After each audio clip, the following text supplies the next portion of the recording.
No one is watching you right now. There is no applause, no scoreboard, no one counting your effort. And that is exactly where most men begin to disappear. Not because they are weak, but because they only learned how to perform, never how to stand alone. When someone is watching, men try harder. They wake up earlier. They speak with confidence. They hold their posture.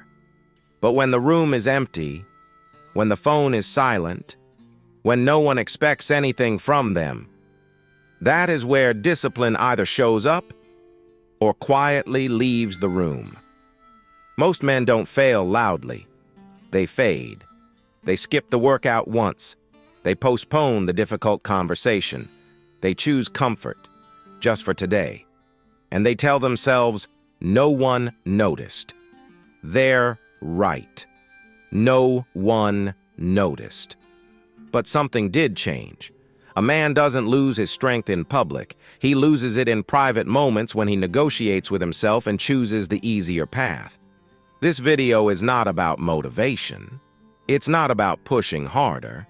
And it's definitely not about proving anything to anyone. It's about what a man does when no one is watching. Because that is the only place where real discipline is built. Discipline is invisible before it is respected. No one praises the man who goes to bed on time. No one applauds the man who trains quietly after a long day. No one celebrates the man who keeps his word when breaking it would be easier.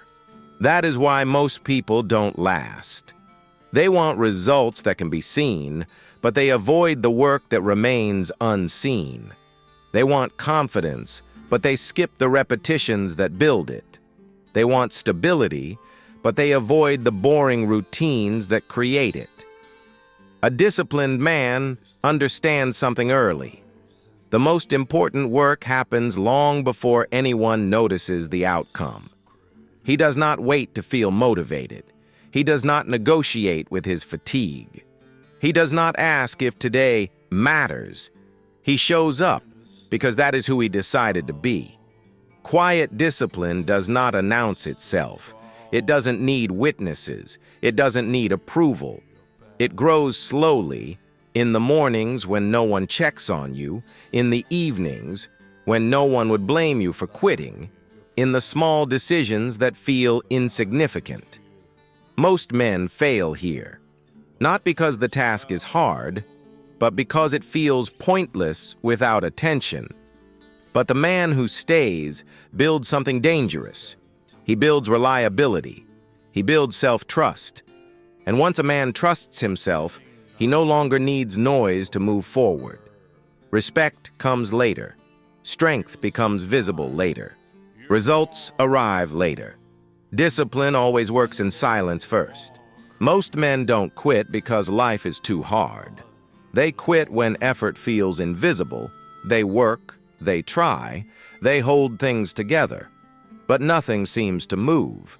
No recognition, no immediate result, no signal that the sacrifice is worth it. So doubt begins to speak. Why am I still doing this? What difference does it make?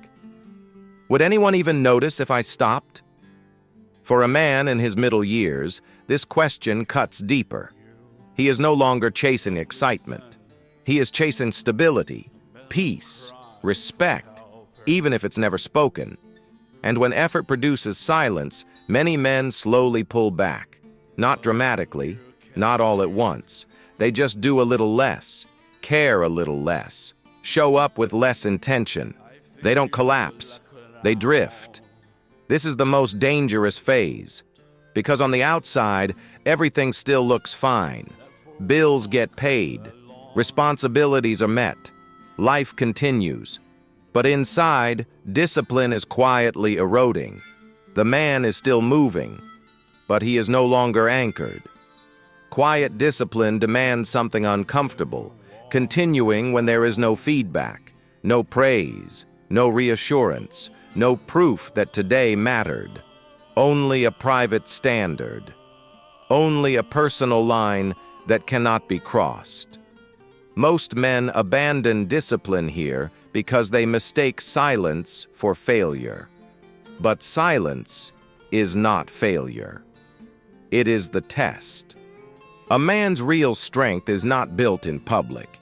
It is built in the standards he keeps when no one is watching. Private standards are quiet. No one checks them. No one enforces them. And no one punishes you immediately for breaking them. That is why they matter. A man with no private standards will always drift toward convenience, not because he is careless, but because there is nothing holding him in place. Private standards are not goals. They are lines. Lines you do not cross when you are tired. Lines you do not cross when you feel unappreciated. Lines you do not cross even when breaking them would make life easier. Most men confuse discipline with intensity. They think it's about pushing harder, trying more, or forcing change. But discipline is restraint. It is the ability to say no to shortcuts, to excuses, to the quiet voice that says, "Just this once." A man with private standards doesn't need motivation. He doesn't need pressure. He doesn't need someone to remind him who he is. His behavior is already decided. He wakes up and moves according to principle, not emotion. He trains when his body argues. He rests when his ego wants to prove something. He speaks carefully when anger would feel satisfying. This is not dramatic. It is not heroic. It is steady. Over time, these unseen choices create something rare, a man who can be trusted by others, and more importantly, by himself. Public strength is a reflection. Private standards are the source. Everything changes the moment a man stops negotiating with himself. Negotiation sounds harmless. It feels reasonable. It feels mature. I'll do it tomorrow. I deserve a break today. Just this once won't matter. But negotiation is where discipline quietly dies. Every time a man bargains with his standards, he teaches himself a dangerous lesson, that his word is flexible. And once your word becomes flexible, so does your identity. A disciplined man does not live a harder life. He lives a simpler one. There is less thinking, less debating, less emotional noise. He already decided who he is before the moment arrives. So when fatigue shows up, there is no argument. When temptation appears, there is no discussion. When comfort invites him to stop, there is no delay. Not because he is rigid, but because clarity removes friction. Most men stay exhausted not from work, but from endless internal conversations. Should I train today? Should I say something or stay quiet? Should I push through or let it slide? Negotiation drains energy. Decision drains energy. Standards do not. When a man stops negotiating, his days become lighter, even if his work becomes heavier. He no longer needs to hype himself up.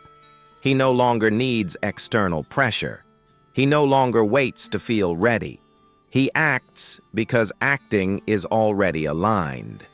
This is where discipline stops feeling like force and starts feeling like direction. No one is watching you. And that is not a weakness. That is the advantage. When no one is watching, there is no image to protect, no reputation to perform for, no role to maintain.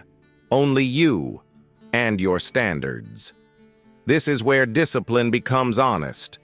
You don't wake up early to be admired. You don't train to be seen. You don't hold your word for applause. You do it because this is how you stay intact. A man who shows up in silence does not break when pressure arrives. He does not panic when things get heavy. He does not collapse when recognition is delayed, because his strength was never built in public.